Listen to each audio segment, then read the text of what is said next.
Hello guys, আজকে আমি এই স্মল ব্রিঞ্জল যেটা বেগুনের একটা রেসিপি বানাতে চলেছি। ভালো করে বেগুনগুলোকে পরিষ্কার করে এর মধ্যে একটা মশলার পুর ভরেছি।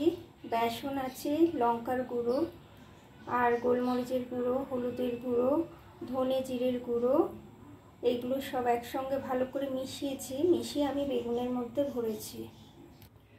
কড়াইতে আমি তেল গরম করে নিয়েছি। এবার বেগুনগুলোকে এক এক করে আমি কিছুক্ষণ ভেজে নেব।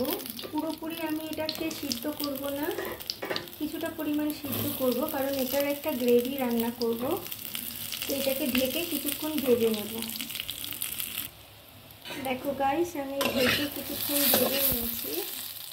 এটা সামান্য একটু নরম হবে, পুরোপুরি হবে না, তখন আমি এটাকে নামিয়ে নেব। এটা আর কিছুক্ষণ ভাজা ভাজা করতে হবে। আমার বেগুনটা কিন্তু ভাজা হয়ে গেছে। এবার আমি এটাকে তুলে নেব। আমি সেম কড়াইতে তেল গরম করেছি। এবার একটু জিরে ফোড়ন দিয়ে দিলাম। এবার এর মধ্যে আমি টমেটো বাটাটা অ্যাড করব। সামান্য হিংও আমি অ্যাড করেছি। এটাকে কিছুক্ষণ একটু কষিয়ে নেব। এটা একটু ঢেকে কিছুক্ষণ কষিয়ে নেব।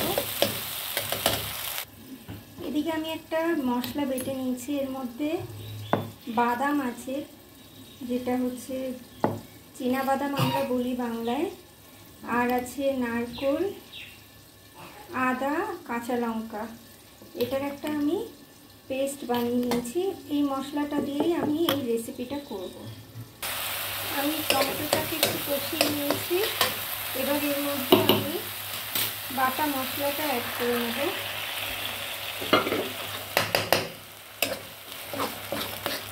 আমি বেগুনটাতে অলরেডি নুন, হলুদ সব কিছুই দিয়েছি মশলাটার মধ্যে, সেজন্য আমাকে নুনের পরিমাণটা কমই দিতে হবে। আমি একটু ভালো করে এটাকে কষিয়ে নেব। এর মধ্যে একটু হলুদ আর লঙ্কার গুঁড়ো অ্যাড করব। আমি হলুদ, কাশ্মীরি লঙ্কার গুঁড়ো আর নুন সামান্য অ্যাড করেছি। এবার মশলাটাকে কিছুক্ষণ ঢেকে আমি কষাবো। মশলাটা আমার কষানো হয়ে গেছে। আমি এর মধ্যে গরম জল অ্যাড করছি।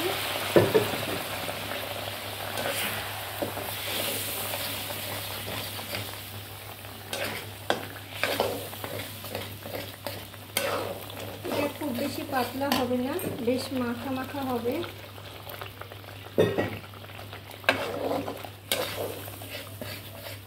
এবার এটা ফুটে গেলে আমি বেগুনটাকে অ্যাড করব।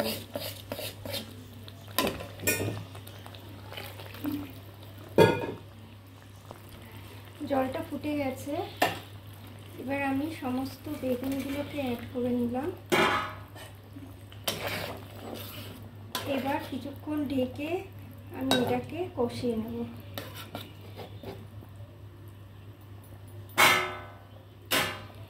এর মধ্যে কিছু কাঁচা লঙ্কা অ্যাড করলাম। আমার রেসিপিটা রেডি হয়ে গেছে।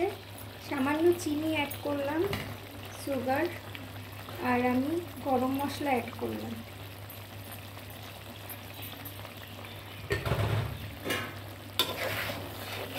দেখতেই পাচ্ছ তোমরা।